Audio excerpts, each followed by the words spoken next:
Hi, this is Dr. John Grazel, and this is a quick video on evaluation, assessment, and innovation. A vast field. The main purpose of this video is to show some of the main challenges around this and how they relate to each other.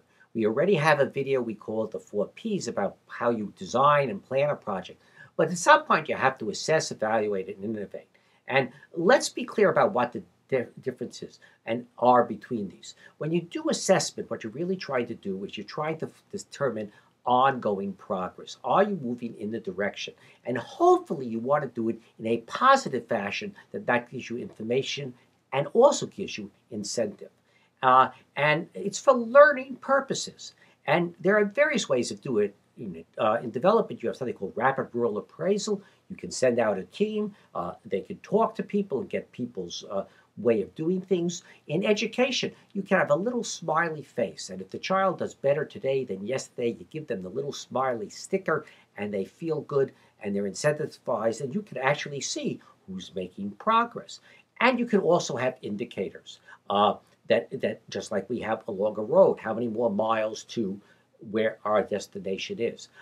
The tricky thing about indicators is obvious indicators may not be your best indicators. One of my favorite indicators in terms of assessment was somebody I knew who was asked to assess the increase or decrease in illegal logging in Asia, and the indicator he used was the price of elephants in the local market, because the major users of elephants were the illegal loggers, and if there was more illegal logging, the price of the elephants went up. So there's an example. But assessment is about learning progress. It is not about judging necessarily good or bad. That's for evaluation. For evaluation, you want to make a judgment. And this requires you to have clarity of purpose. We talk about foundational principles. We also have to talk about foundational purpose. Why are we really doing things? Are we just sending kids to school so we can say everybody's been to school? Or do we want them to read? Or do we want them to actually become good human beings and use their knowledge in a positive fashion? All of it requires you to really be clear about what your purposes are. Now, once you have that, you can use indicators such as testing, but the challenge here is not to use one single indicator. These are complex situations.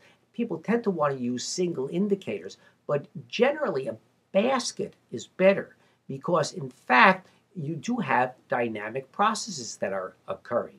And when you test children on one aspect of learning, you may well not be testing them on their total learning experience. They may be different. Some may be very creative. Some may not be creative. Some have strengths in one field and not in another.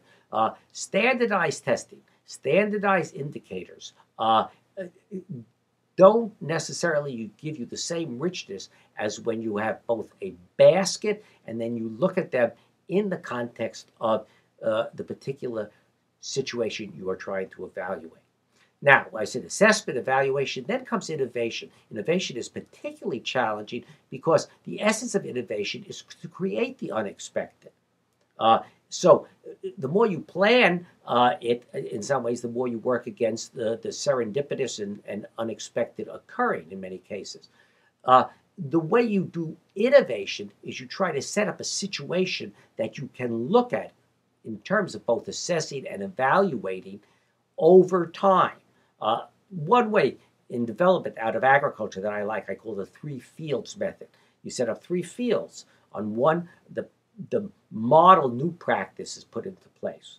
On another, the traditional practice is used. And in the middle, you tell the traditional farmer he can take anything that he sees in the new and use it and mix it with the old on the middle, and you guarantee him that he will at least get as much as he will from his traditional situation.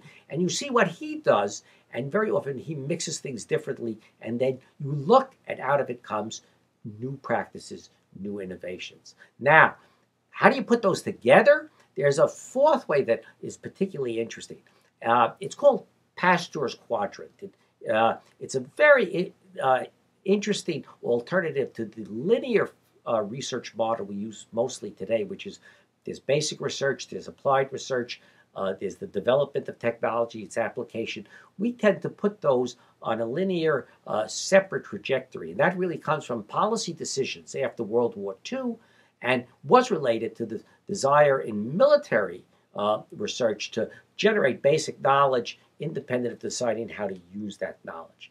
Pasteur, who solved problems from rabies vaccines to bad French wine and created enormous amounts of fundamental knowledge in the field of microbiology, had a different methodology.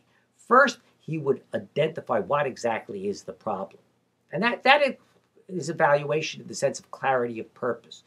Then he would go into studying deeply everything he could learn in the most broad fashion and assessing what was happening and constantly looking for was he getting greater understanding. Once he got that greater understanding, then he would go into innovation of possible options, developing things that could possibly take the new knowledge and would be directly responsive to that problem that was really the initial motivation. And then he would develop solutions and use them. And then he would, through triangulation, basically through looking at the statistics, but also through looking at the case studies, using his own expert knowledge, decide what seemed to be best. And that allowed him not only to create new options, but to apply them rapidly. So, for instance, he applied and used the rabies vaccine at a much earlier period and much quicker than would be allowed today, where to develop a drug you have to go through an enormously long protocol. But he used his knowledge always in context. Now, there are two other quick problems I want to deal with. One is, though, the problem of time. Very often there are very short demands, but in fact, things occur over short, intermediate, and long-term periods.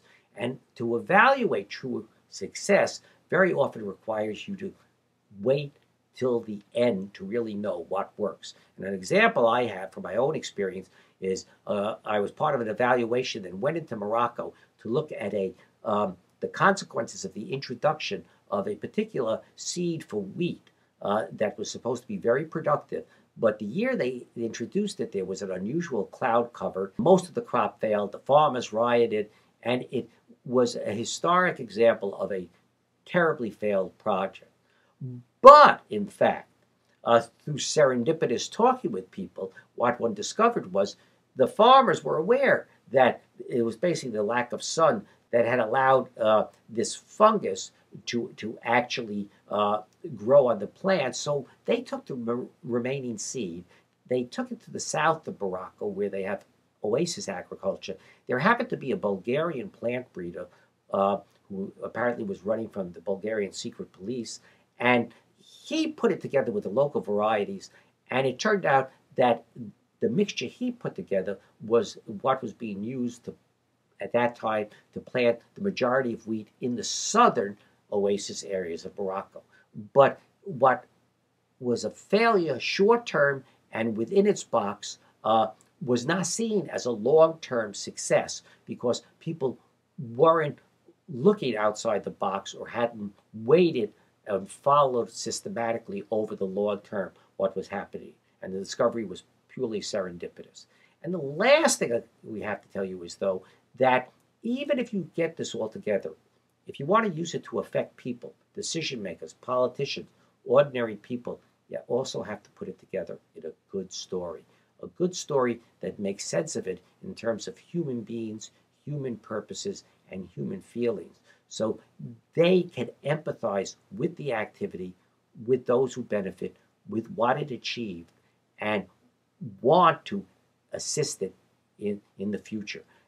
That's the basis of getting politician support, citizen support, even the support of participants themselves. And very often people say, oh, that's just an anecdote. Well, an anecdote is an experience. A story takes something and ties it to an understanding of greater meaning for the person who's listening.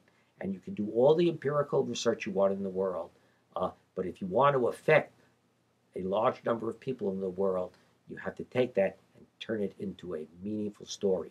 True, but meaningful.